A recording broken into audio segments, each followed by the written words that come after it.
Vamos a cambiar de tema con otro que está al centro también de la polémica. Se ha agudizado, de hecho, el cuestionamiento por todo lo que ha ocurrido con las matrículas escolares. Ahora, diputados de Renovación Nacional oficiaron a la Contraloría General de la República para que se pronuncie sobre el contrato entre el Ministerio de Educación y la empresa tecnológica que hace el sistema, que prestó el servicio de esta plataforma Anótate en la Lista.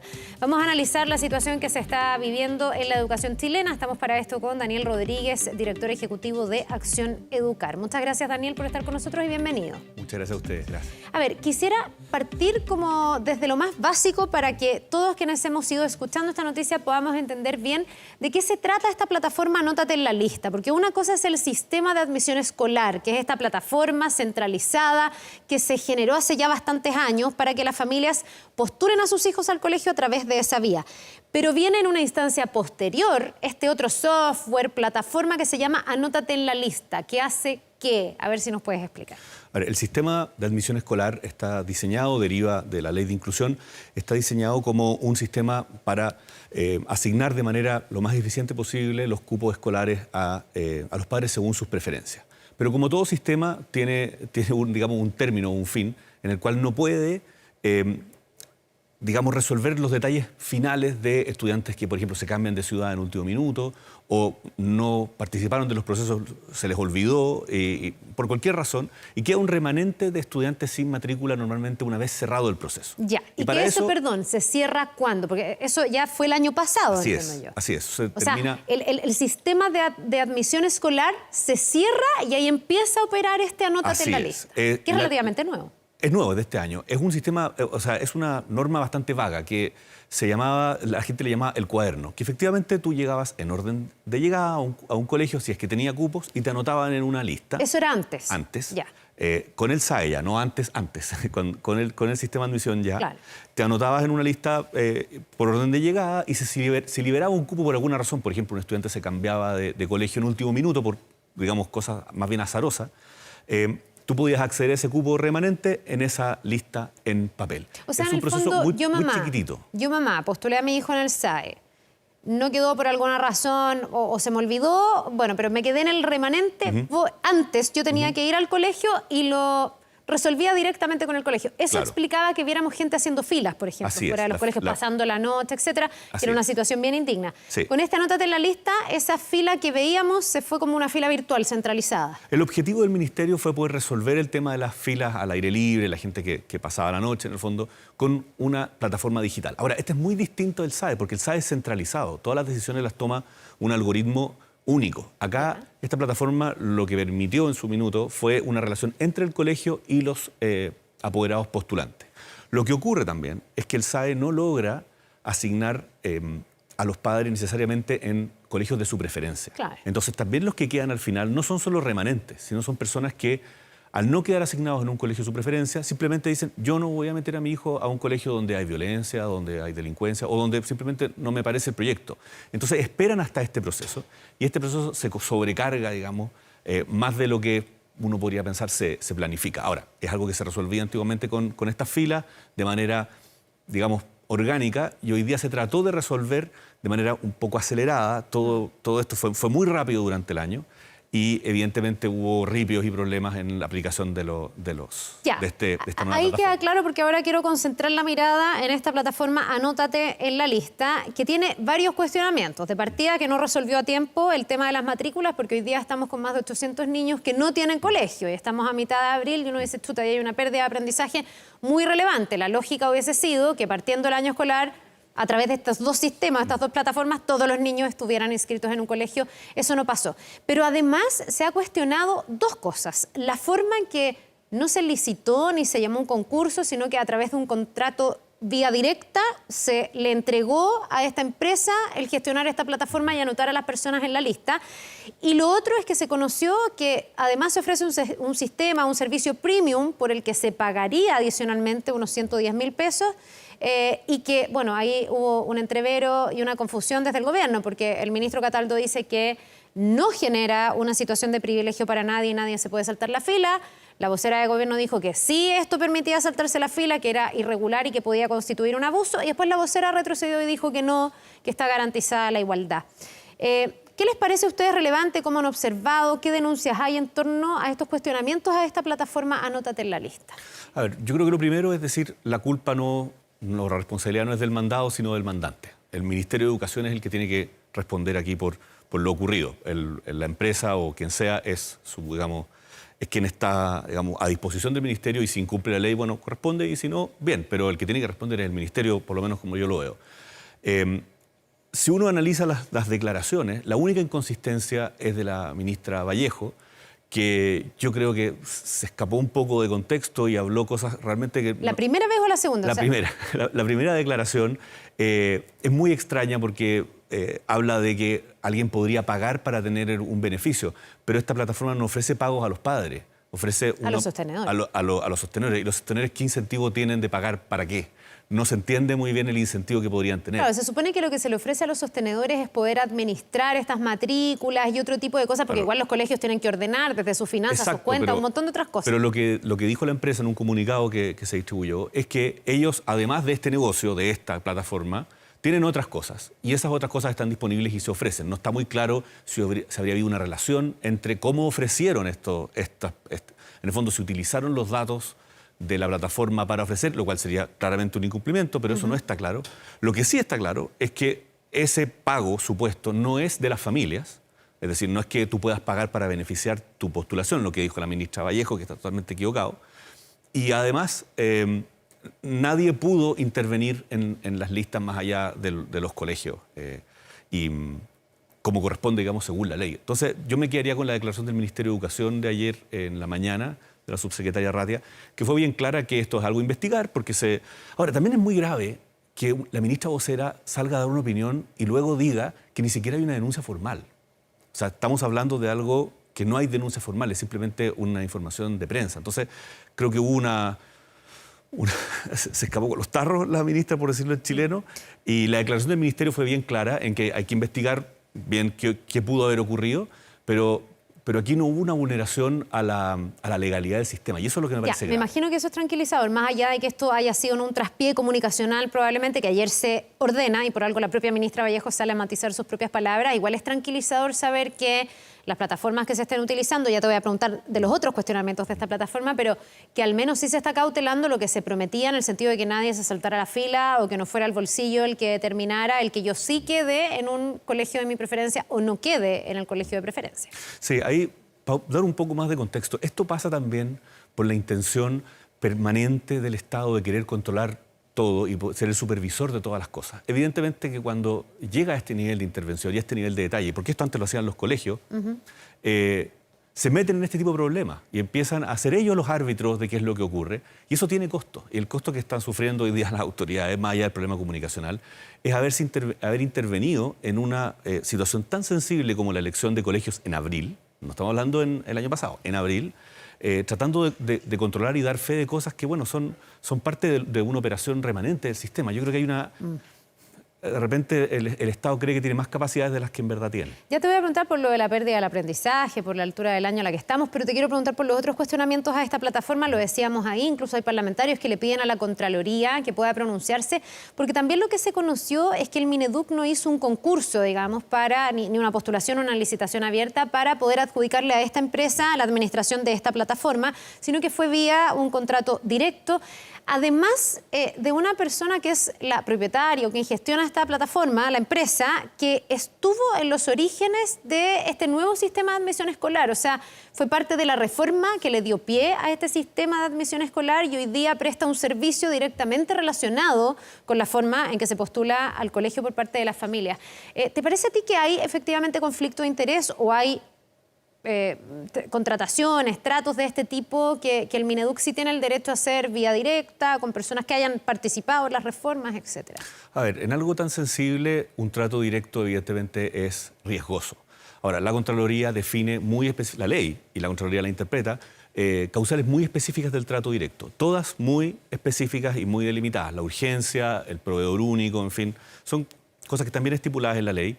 Y me parece bien que la Contraloría ahora revise si es que en este caso las causales fueron correctamente aplicadas. Las sanciones de aplicarlas mal son muy fuertes porque van al funcionario, las sanciones no van al ministerio, van al funcionario que la autorizó. Ya. Entonces, es importante revisar la legalidad. El trato directo es algo que se puede hacer bajo ciertas condiciones, pero no debería usarse. ¿Por qué? Porque genera el segundo problema que tú mencionas, que es el probable conflicto de interés. Si hubiese habido una licitación pública abierta, no podríamos hablar de conflicto de interés porque la asignación se hace a través de una comisión y se comparan varias propuestas. Evidentemente, esto es un error, me parece, un error de tacto del gobierno, de no darse cuenta de qué está tratando, de con qué está tratando. Esto es algo extremadamente sensible y debió haber previsto que la figura administrativa que está usando para esto iba a generar suspicacia, evidentemente. Ya, vamos a tener que esperar a ver lo que dice la Contraloría. Algunos han pedido incluso hasta la salida, la renuncia del ministro. No te voy a pedir ponderar eso porque políticamente no es tu rol, pero sí quiero ir a los efectos que esto tiene, porque al final, claro, uno habla aquí de la plataforma, de la matrícula, pero lo que tenemos de telón de fondo son niños que hoy día no tienen colegio y estamos a mitad de abril, todavía con un número que tampoco ha sido del todo tan claro. Al principio se especuló a través de algunas publicaciones de prensa que eran más de 3.000, el Ministerio ha ido reduciendo esas cifras y hoy día el Ministerio habla de un poco más de 800, sobre todo concentrados en Antofagasta. ¿Cómo se le explica a la ciudadanía que estemos a mitad de abril y no se haya garantizado el derecho de todos los niños que necesitan ir a un colegio, el poder ir a un colegio? ¿Qué pasó? Bueno, yo creo que uno tiene que entender este problema en el contexto de un conflicto ideológico sobre la admisión a las escuelas, que viene derivado de la ley de inclusión, la famosa ley de inclusión que estableció el SAE, pero más allá del SAE también introdujo muchas restricciones al sistema escolar para crear cupos. El ministro habla de una parte, dice, se redujo la educación pública, se cerraron cursos, se cerraron escuelas públicas. Por supuesto, porque la matrícula pública viene en picada hace ya una década. Pero también se restringió muy fuertemente la posibilidad de abrir cupos y crear colegios particulares subvencionados. Tan así es que si tú tienes un colegio particular subvencionado que llega hasta octavo, tienes estudiantes hasta octavo, para abrir primero medio tienes que pedir permiso al Ceremi, que tiene un control político, evidentemente, para demostrarle que tienes demanda insatisfecha. Es decir, que esos alumnos, tienes que demostrar que tienes alumnos que quieren pasar a primero básico. Bueno, perdón, que entiendo que eso está muy presente en el problema de Antofagasta. Ayer yo escuchaba a la subsecretaria de Educación que daba cuenta de que, no sé, si tenían cierta cantidad de octavos, después se reducía a la mitad la cantidad de primeros medios. Entonces ahí te quedan niños que evidentemente no tienen un cupo, digamos. Porque esa ley de inclusión tiene un sesgo muy agresivo contra la educación particular subvencionada. Entonces, ese tipo de educación dejó de crecer. Y también se le quitaron las herramientas para adaptarse a las variaciones que podían haber en distintas regiones por migraciones, etc. Ahora, Daniel, para poder entender eso, porque alguien podría decir, pero ¿cómo tan antojadizo? ¿Por qué le pusieron, no sé, problemas y escollos a los colegios para seguir teniendo cupo o a las personas naturales o a los privados para poder abrir colegios? Lo que yo recuerdo de la época es que lo que se discutía fuertemente era si esos colegios subvencionados que recibían plata del Estado, estaban reinvirtiendo esos dineros en educar a los niños o estaban lucrando para que sus sostenedores en el fondo tuvieran mayor patrimonio. Y esa fue una discusión súper presente. Entonces, mi pregunta es, ¿no había ahí una justificación para ponerle mayores requisitos a los privados a la hora de abrir un colegio? No para lucrar, sino para cumplir con un derecho de los estudiantes. Es que son cosas distintas. Una cosa es no permitir que un particular retire los recursos que el Estado le está entregando para un fin que es educar. Otra cosa es no dejarlo crecer, una vez que cumple todas las normas.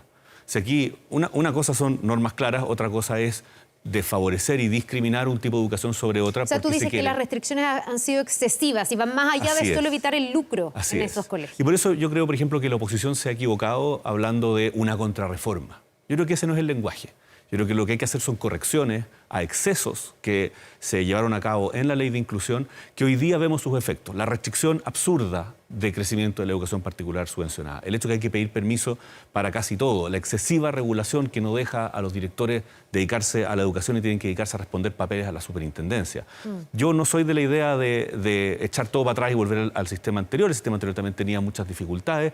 El SAE y la superintendencia y otras instituciones pueden ayudar a tener un sistema más transparente, más justo, más eficiente, pero hoy día estamos viendo que ciertos gustitos y excesos ideológicos que se dieron en un tiempo en que en ese minuto el segundo gobierno de la presidenta Bachelet se pasó máquina, Hoy día se está viendo que eso fue un exceso. Daniel, ¿y es incapaz el Estado de generar esos cupos? Porque, bueno, alguien podría entrar en esta discusión ideológica que me parece muy pertinente el punto porque motivó en gran medida la discusión que tuvimos para esa reforma. Pero alguien podría decir, bueno, ya mira, si hay sectores políticos que tienen problema con el privado, que emprende con un colegio, bueno, ¿por qué no el Estado? O sea, que el Estado garantice los cupos. El ministro hace poco dijo que había que construir muchos colegios nuevos porque además tenemos una población migrante que también necesita cupo. Entonces hay un problema efectivamente de dónde poner a todos esos niños.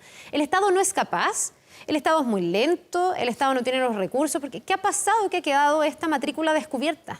No, el ministro... Porque si no es el privado, bueno, entonces que sea el Estado. El ministro ha sido muy claro en todos los esfuerzos que han hecho ellos durante este año y anteriores para crear cupos. Y de hecho los números que entrega el ministro son bastante impresionantes de la cantidad de cupos estatales que se crearon. Pero esos cupos no son preferidos por la familia. Si cupos objetivamente hay, y muchos, o no están distribuidos geográficamente donde deben estar, que es un tema, pero el otro tema es que son cupos en los cuales las familias no quieren estar. Y lo que hay que hacer es crear cupos donde hay sobredemanda. Y yo espero que la aplicación de esta plataforma nueva, que ha sido bien vapuleada, pero quizás siempre hay alguna oportunidad, si esta plataforma te dice dónde están los colegios que tienen exceso de matrícula, exceso de demanda a esta altura del año, bueno, creemos cupos ahí, sea particular o sea estatal. Igual me hace ruido algo que tú me dices, porque tú me dices los cupos están, pero no son de preferencia de las familias, ¿verdad? Y eso nos lleva de nuevo como al tema de origen de todo esto que uno tiende a pensar que es el gran problema de la educación en Chile, porque si tú me garantizas, como Estado, que el colegio que está en la esquina de mi casa tiene un estándar de calidad suficiente, yo no debiese ni siquiera preguntarme si es mi preferencia o no es mi preferencia. Ese colegio debiese cumplir con los estándares para que mi hijo vaya a estudiar ahí. ¿Por qué entonces caemos en esto de que a la familia le gusta, a la familia no le gusta? ¿Hasta qué punto el Estado te garantiza ya no el cupo, sino que la calidad para que cada cupo que se abra finalmente deje satisfecha a esa familia? La decisión de que tu hijo se eduque en un lugar u otro es súper difícil, pero si la cancha estuviera pareja, ni siquiera habría que tomar la decisión, como se hace en los países desarrollados.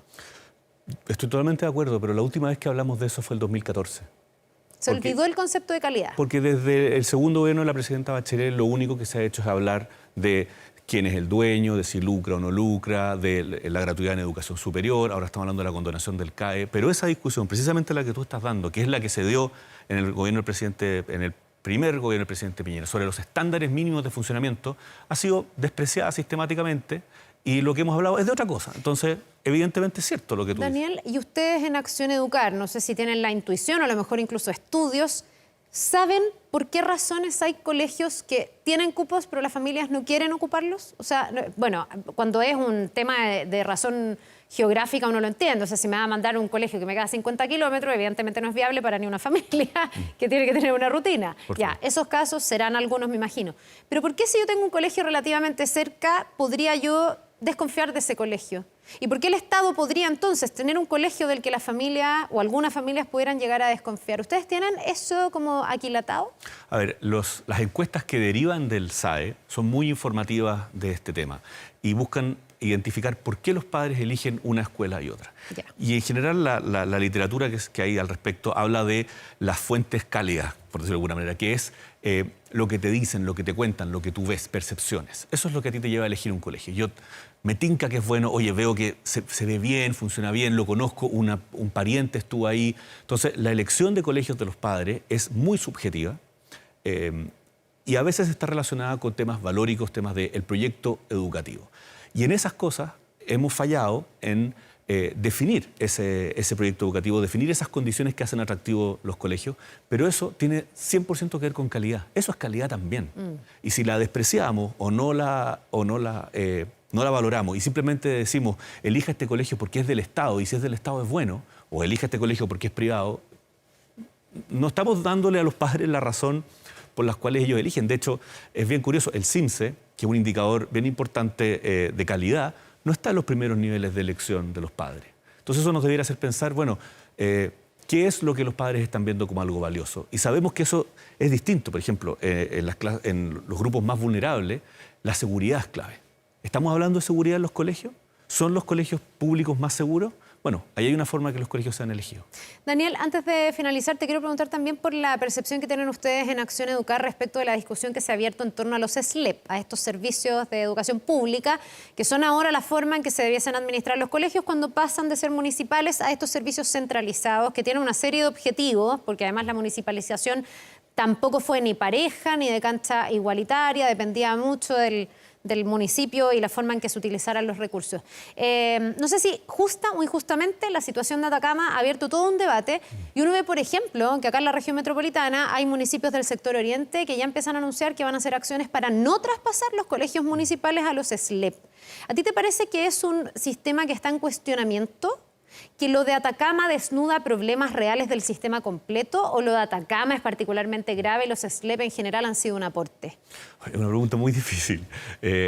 A ver, yo creo que lo que tenemos que enfocarnos ahora es en mejorar el diseño e implementación de los servicios locales. Me parece que, igual como lo dije antes, hablar de contrarreforma, de retroceder, creo que es una falta de respeto con la ciudadanía. Tenemos algo, tenemos leyes que están aprobadas por el Congreso democráticamente, hay que mejorarlas, pero hay que avanzar. Creo que si no, nos vamos a salir nunca de esto y nunca vamos a hablar de calidad. El caso de Atacama podríamos hablar mucho de eso, pero mi percepción y mi análisis es que fue el peor de los escenarios, en los cuales ocurrió lo peor, o sea, no había capital humano, había corrupción dentro, los parlamentarios llenaron de su gente el SLEP, politizando el traspaso, los municipios venían ya con muchos problemas, y por lo tanto se hizo una mezcla de el peor de los mundos que no ocurre en los otros SLEP, sin perjuicio que también hay problemas que hay que abordar. Ahora, han habido comunas, no solo las del sector oriente, quizás las del sector oriente tienen más prensa porque además estamos en elecciones, pero otras comunas como Coihueco, por ejemplo, ha sido bien emblemática en su intención de no ser Porque traspasado. entendemos que en ese SLEP también ha habido temas, ¿no? No, en ese menos. Menos, ya. Pero tampoco quieren ellos no quieren traspasar porque valora, el alcalde valora o la comunidad valora la educación que está entregando y que está administrando el municipio. Y ahí yo creo que tenemos que ser flexibles, no tratar de pasar máquina. Mucho de esto pasó porque había una soberbia y una mayoría circunstancial en el gobierno de la presidenta Bachelet en que simplemente se hizo lo que solamente un sector creía que era lo que había que hacer y se pasó máquina. Yo creo que ahora, sin necesidad de volver para atrás, se puede conversar que si en un lugar la educación que se está proveyendo es buena, bueno, ¿por qué no permitir eso que se mantenga y eventualmente incorporarlo al SLEP después? Creo que esa no es la discusión. La discusión, de nuevo, es a los estudiantes qué calidad de la educación se le está dando. Y en el caso del sector oriente, bueno, veamos los datos de los colegios, porque la ley incluye algunas excepciones, hagamos más fáciles quizás esas excepciones y veamos cómo se está proveyendo la educación ahí. Si es que hay algún problema, como los miles que se identificaron en la municipalización,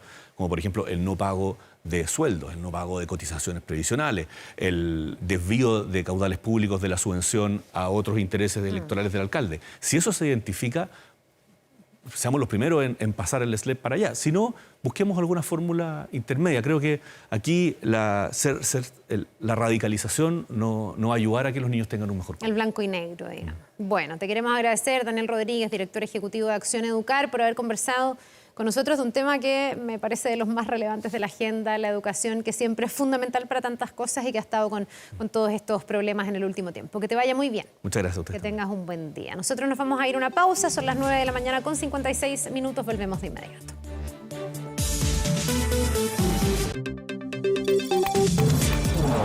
La mañana informativa.